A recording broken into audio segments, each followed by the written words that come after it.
On Saipan, we went in with a company of 188 people. We returned out of when combat was over, and the combat was 30 plus days, not too many. We had 48 people left when we left the line.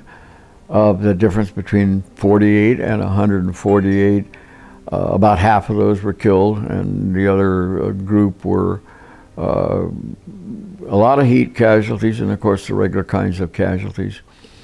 And after we got back to Hawaii for that one, after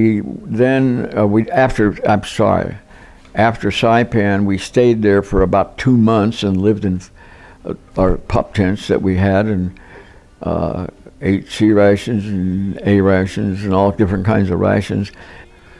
This is kind of tough for me to talk about.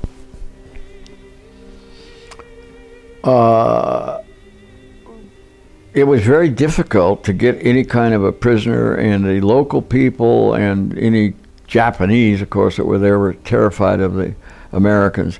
And they had suicide cliffs on both ends of the island, but on the north end of the island they had about 3 suicide cliffs.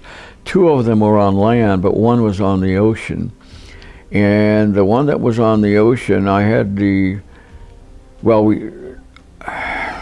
we went there, and I saw Japanese women holding babies in their arms and committed suicide off the cliff.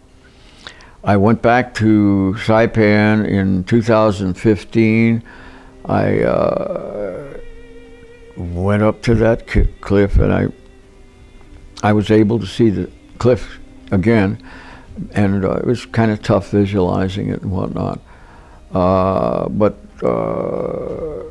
we took very, very few prisoners in World War II. I remember one time that what was an atrocity today was not an atrocity in World War II on either side.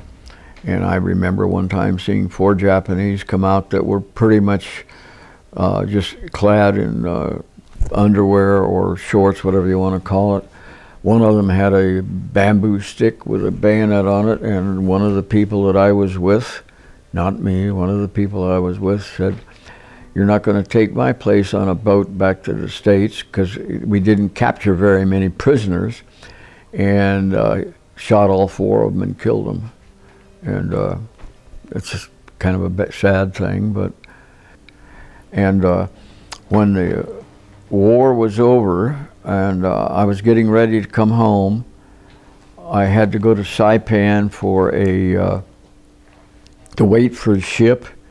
I didn't have anything to do, and I went back up into the hills, and where we had been fighting, got into some coral outcrops and some foliage and whatnot, and I found a dead Marine on a stretcher that had been there since we had fought in Saipan. And he still had his dog tags and everything, so I was able to report that, and they were able to recover him probably a year and a half after he'd been killed.